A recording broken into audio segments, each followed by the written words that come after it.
வணக்கம். கடகராசினியர்களுக்கு நிகழ இருந்து கொண்டிருக்கும் ராகு கேது பயிற்சி என்ன மாதிரியான நன்மைகளை எல்லாம் ஏற்படுத்தி கொடுக்க இருக்கு, கிரகநிலைகளின் ரீதியாக அமையிருக்கும் சாதகங்கள் என்ன, பாதகங்கள் என்ன, மேலும் என்ன மாதிரியான முன்னேற்றங்கள் எல்லாம் உங்களுடைய வாழ்வில் ஏற்பட இருக்கு. ராகு மற்றும் கேதுவினுடைய சஞ்சார முறையே மீனம் மற்றும் கன்னி ராசியில் சஞ்சரிக்கிறாங்க. இதன் காரணமாக கடகராசினியர்களுக்கு புதையல் யோகம் அடுத்த 3 மாதத்திற்குள் கிடைக்க இருக்குதுங்க. அந்த வகையில கடகராசினியர்களுடைய வாழ்வில் குடும்ப சூழ்நிலை ரீதியாக உத்தியோகம், தொழில், வியாபாரம், கலைத்துறை, அரசியல் துறை, மாணவ மாணவிகள், விவசாயத்துறையினர், பெண்மணிகள் என அனைவருக்குமே என்ன மாதிரியான நன்மைகள் எல்லாம் ஏற்பட இருக்கு என்பது குறித்தான முழுமையான பதிவு தான் இந்த வீடியோல நம்ம விரிவா பார்க்க போகிறோம். அதற்கு முன்னாடி ராகு மற்றும் கேதுவை பற்றி சற்று விரிவாக தெரிந்து கொள்வோம். பாம்பின் உடலும் மனிதனின் தலையும் கொண்டது ராகு, பாம்பின் தலையும் மனித உடலும் கொண்டது கேது. ஸ்வர்பானோ என்ற ஒரு அசுரனே ராகு கேதுவானார்.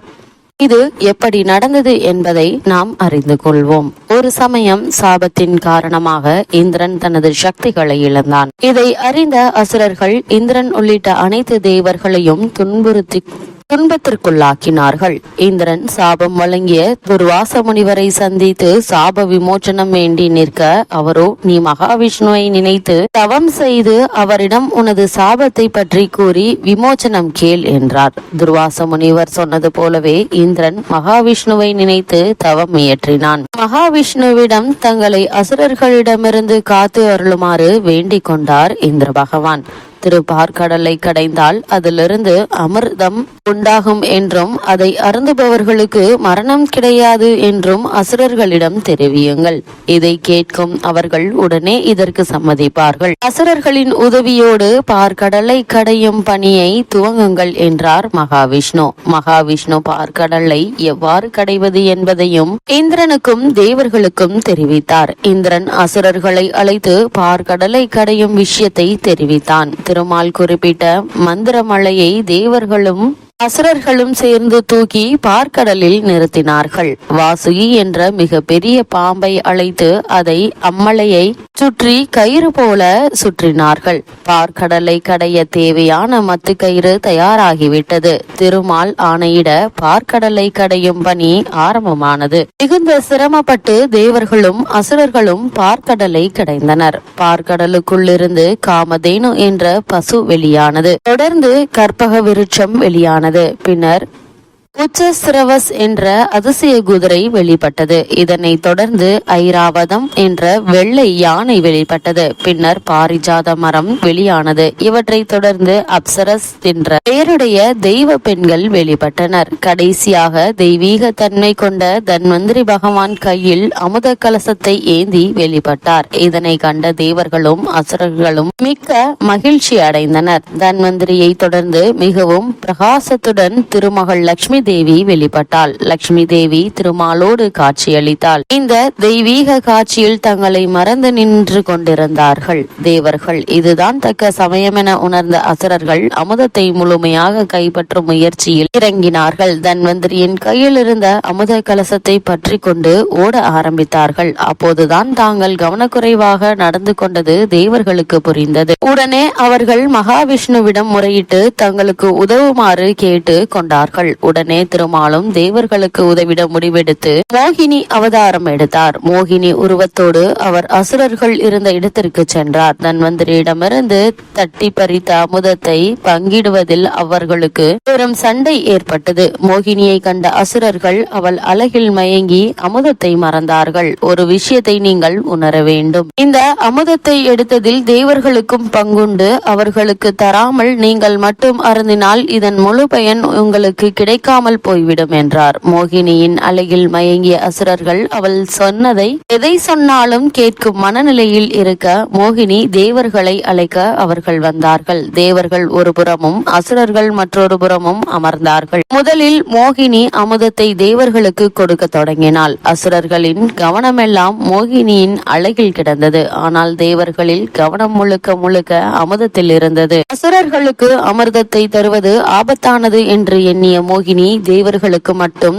அமிர்தம் கிடைக்கும்படி செய்து கொண்டிருந்தாள். மயக்கத்தில் இருந்ததால் அசுரர்களுக்கு இந்த சூழ்ச்சி தெரியவில்லை. அசுரர்களின் ஸ்வர்பானு என்ற ஒரு அசுரன் மட்டும் மோகினியின் சூழ்ச்சியை உணர்ந்து உடனே தேவர்களைப் போல தனது உருவத்தை மாற்றிக்கொண்டு சூரியனுக்கும் சந்திரனுக்கும் நடுவில் அமர்ந்தான். அவனை கவனிக்காத மோகினி ஸ்வர்ணபானுவிற்கும் அமிர்தத்தை வழங்க அவனும் அதை உடனடியாக பருகிவிட்டான். இதை அறிந்து கொண்ட சூரியனும் சந்திரனும் ஸ்வர்பானு ஒரு அசுரன் என்பதை உடனடியாக மோகினிக்கு உணர்த்தினர். உடனே மகாவிஷ்ணு உருவத்தில் இருந்த மோகினி அமிர்தம் வழங்குவதற்காக வைத்திருந்த அகப்பையை கொண்டு ஸ்வர்பானுவின் தலையை துண்டித்தார். உடல் வேறு தலை வேறாக பிரிந்தாலும் அமிர்தத்தை உண்ட காரணத்தினால் உயிர் பிரியாமல் இருந்தது. அமிர்தத்தை உண்டதால் தலையும் அழியவில்லை, உடலும் அழியவில்லை. துண்டான தலைக்கு பாம்பின் உடலும் உடலுக்கு பாம்பின் தலையும் உருவாகின.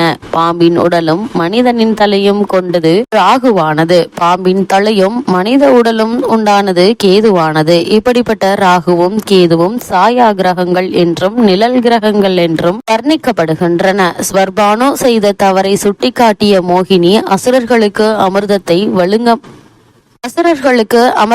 வழங்க மறுத்து தேவர்களுக்கு வழங்கினாள். இதனால் ஸ்வர்பானுவின் மீது கோபம் கண்ட அசுரர்கள் ஸ்வர்பானுவை தங்கள் கூட்டத்தில் சேர்த்துக் கொள்ளவில்லை. வினோதமான உடல் அமைப்பு கொண்டதால் தேவர்களும் அவர்களை ஏற்றுக்கொள்ள மறுத்தார். ராகுவும் கேதுவும் வெட்டுப்பட்ட போது ஒரு துண்டானது நாகேஸ்வரத்திலும் மற்றொரு துண்டானது கீழ்பெரும் பள்ளத்திலும் விழுந்ததாக ஐதீகம். 7 கிரகங்களிலும் ராசி சக்கரத்தில் வளமாக சுற்றி வருகின்றனர். ஆனால் ராகுவும் கேதுவும் அவர்களுக்கு எதிர் திசையில் சுற்றி வருவதாக ஐதீகம் கூறுகிறது. எதிர்பாராத அதிர்ஷ்டத்தை தருபவர் ராகு. ஆனால் அதற்கு நேர்மாறாக எதன் மீதும் ஆசைப்படாத குணத்தை தருபவர் கேது.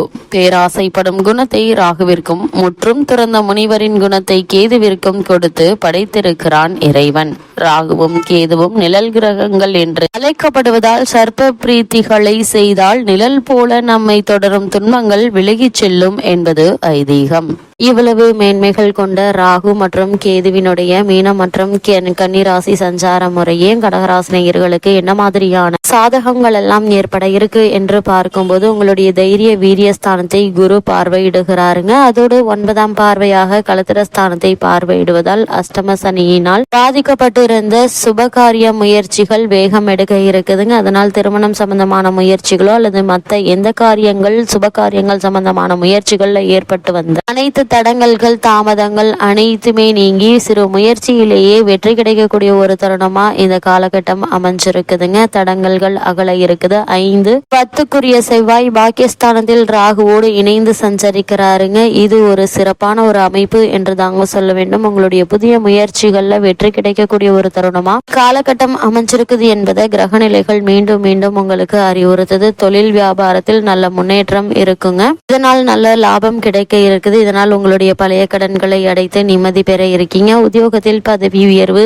ஊதிய உயர்வு, உத்தியோகத்தில் சில சலுகைகள் ஆகியவை கிடைப்பதற்கான வாய்ப்புகள் அதிகம் இருக்குதுங்க. இதற்கு மேஷத்தில் இருக்கும் சுக்கிரனும் துணையாக சஞ்சரிக்க இருக்கிறாரு. செவ்வாய் பலமாக இருப்பதால கடகராசியை சேர்ந்தவர்கள் ரியல் எஸ்டேட் பிசினஸ் சிறப்பாக நடைபெறக்கூடிய ஒரு தருணமா அமைஞ்சிருக்குதுங்க. மேஷம் புதன் பத்திரிகை மற்றும் மீடியா துறை அன்பர்களுக்கு புதிய வெளிச்சம் தரக்கூடிய ஒரு காலகட்டமா இந்த ராகு மற்றும் கேதுவினுடைய சஞ்சார நிலை அமைஞ்சிருக்குது. மேலும் என்ன மாதிரியான விஷயங்கள்ல நீங்கள் கவனமாக இருக்க வேண்டும் என்று பார்க்கும்போது கலைஞர்களுக்கு புதிய ஒப்பந்தங்கள் கிடைப்பதில் தாமதம் ஏற்படுங்க. மாணவ மாணவியர் படிப்பில் கவனமாக இருப்பது மிக மிக நல்லது.